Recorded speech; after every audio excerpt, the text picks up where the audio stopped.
All right, next act, y'all. Next act, I want you to give it up for the Poetry Queen. My God.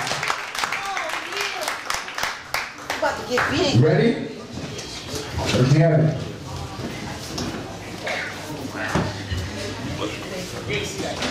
How are y'all tonight? Good. Good. Let me hear you talk about it.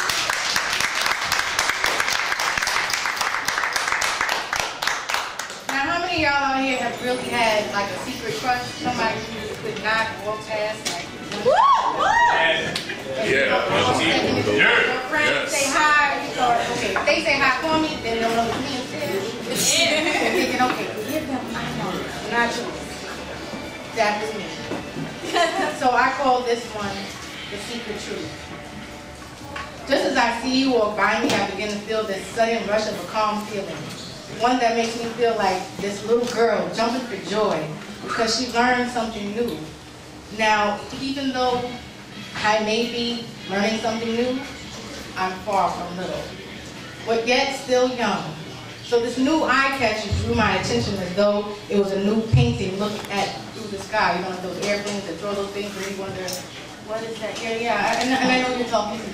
What is that? Yes, you got my full attention. Now, I learned a lot of lessons, and during those lessons, sure, I blushed, and I've sort of like bit my lip a little bit, but don't worry.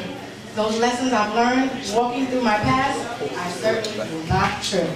Well, maybe not right away, but I understand the difference definitely between those sweet nothings and those daydreams of lust, which may seem so soft on the outside. I won't let what's believed to be hidden in the dark hurt my sweet and beautiful heart.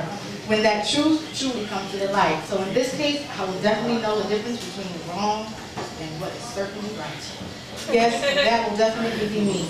Something, but no matter how hard you try to keep underneath that sweet little pillow you sleep with, that goes so soft, and that rug you think put your very little boots on, and you try to bury it underneath, it will eventually come out when you least expect it. It will be as though you were caught by surprise and you became speechless, because that's when it looks you deep directly in the eye, and it's all it wants in return is the truth. And it's nothing fake, it's very far from it. Then all that is needed is the real signs of that person we all would love to stop calling that secret you.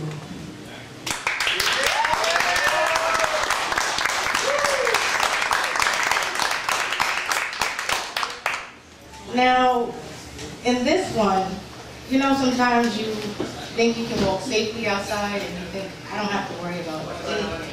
I don't have to worry about who's walking behind me or even in front of me or next to me. That's why I call this one visionary darkness.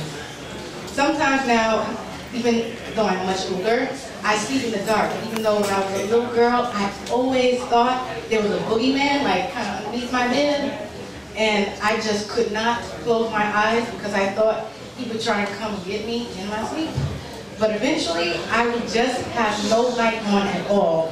And it would eventually, I would sleep with no light on. And it would just be the street lights shining through my blinds into my window. I used to go into my grandmother's room and sleep with her sometimes, thinking no one would ever take me away. With me under her arms, I was nice and safe. I knew that even with my great-grandmother as my guardian angel, there would never be any harm. What I didn't realize, though, was that only in my home was I feeling safe. Which is always supposed to be a safe place, right? But what about when you're outside? Aren't you supposed to be safe there too? Aren't you supposed to be able to go outside and feel like you can walk through your own backyard? Aren't you supposed to feel like there's nothing for you to worry about for your own life? You see, sometimes when you go outside, some people might not feel as safe as they used to. Now you feel like you're safe, but you got that little something, a little heavy on you, and that may make you feel safe and secure and light. Yeah, sure it might. Now, you might feel safe, as if you have little to worry about. But what you fail to realize, it may not always protect you from a face-to-face fight. It only carries more of weight on your shoulders because you feel so afraid that someone might try and attack you. someone might try to take control and rule over you. Rule over that courage and that great self-esteem you took with you everywhere you went. That no matter where you went, you didn't have anything to worry about. You weren't being picked on or being driven to the dirty ground that you thought you could take every time and slow, patient walking through. I mean, why? Because that person walking behind you would never want to hurt you, right?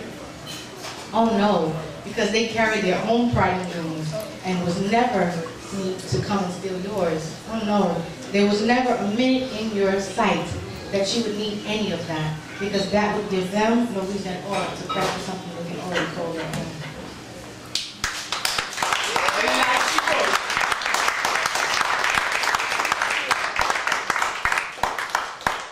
Now, this one is a little more different.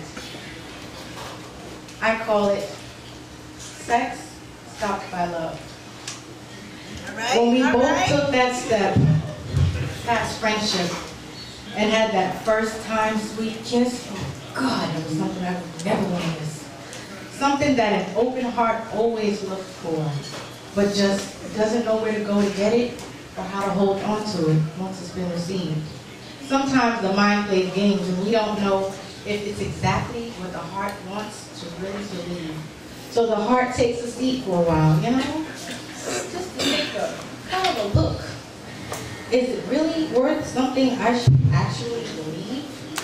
How do I begin to write this story if there isn't anything new for me to tell? Or anything for me to write in my next chapter? Do I have a new chapter to even write about? And hey, is there any space out there on that beautiful cloud nine that everyone seems to be so excited about? That someone so, yeah, I'm in love, right? Yeah, I'm sure there's plenty of room, which so many people seem to be walking across, right? I'm not really sure I know where to start, if I want to even start again. I mean, there was this chapter I wrote, this last chapter, and I don't think it came to a complete end. It was just put on pause when it really was starting to feel just like this pencil that I've always been using. It was on that, what I would hate to call a break. After running left and right with all these downside thoughts going on in my mind, here comes love again. Hi, yeah, twice. I tried escaping from it like, hey, that's an exit. No, that's just a red light. I tried so hard, and it felt so difficult, but I just didn't know what to do. But then I realized it was that soft touch and those sweet words put slowly into my ear. Oh my gosh, it became this beautiful picture brought to action. I even tried telling myself that there's got to be a catch. I mean, hey, even basketball's got a catcher, doesn't it? Somewhere along your line, you throw your ball and someone's got to catch it. But until those beautiful eyes and those kisses become a sight worth seeing, I refuse to let those broad shoulders and strong arms catch my heart for hostage. No, no, no, no, no, no. That's quite all right. I'm good. I'm not cold. I'm quite warm. Thank you. I refuse to let that happen again. Okay, maybe just, maybe one more time. Just one. Just one. It's not bad. Just one more time. But this time, you know, love actually was showing truth to its own words. They weren't just images put to the mind. They were actually great visuals. And it felt really good to have a heart of my own in my hand this time. After it being revealed to the naked truth, I promise nothing of the past shall be repeated. And I should do.